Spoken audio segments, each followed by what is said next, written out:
Aspek kesihatan, sosial dan kesesakan jalan raya menjadi antara kebimbangan penduduk sekitar projek loji pembakaran sampah insinerator di Batu Arang, Rawang sekiranya cadangan pembinaannya diteruskan.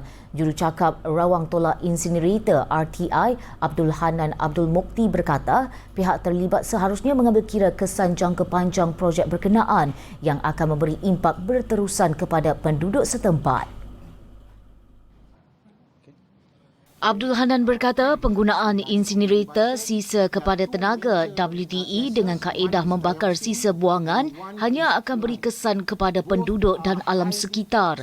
Ia termasuk perubahan geologi di Batu Arang yang mempunyai terowong arang batu sepanjang 52 km di mana lokasinya tidak dapat dikenal pasti sehingga kini.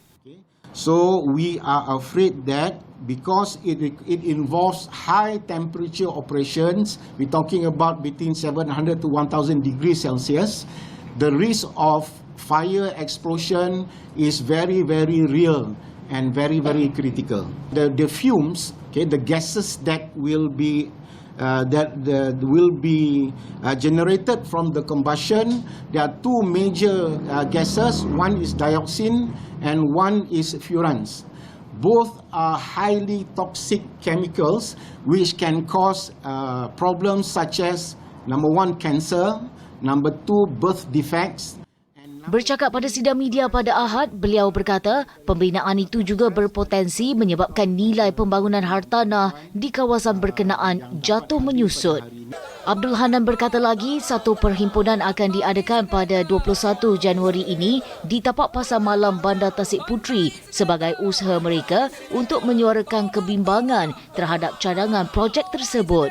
Difahamkan antara kawasan yang bakal terkesan dengan projek itu ialah seperti Bandar Tasik Puteri, Kota Puteri, Batu Arang, M Resident, Kuang dan Saujana Rawang. Media sebelum ini melaporkan Menteri Besar Selangor Datuk Seri Aminuddin Syari berkata insinerator yang akan dibina itu menggunakan teknologi baharu WTE di bawah kendalian KDEB Waste Management.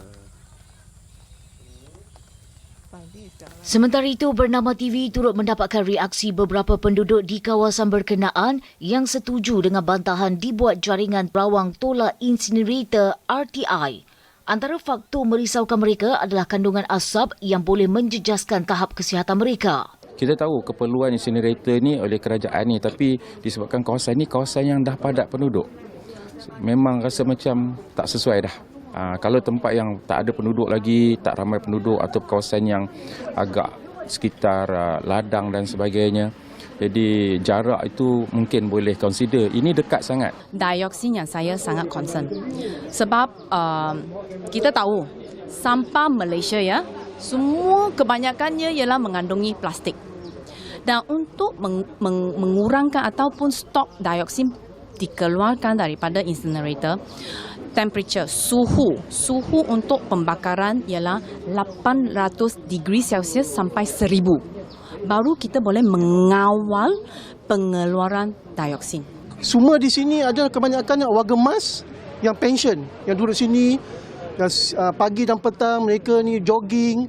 Kita nak environment tu orang kata bersih.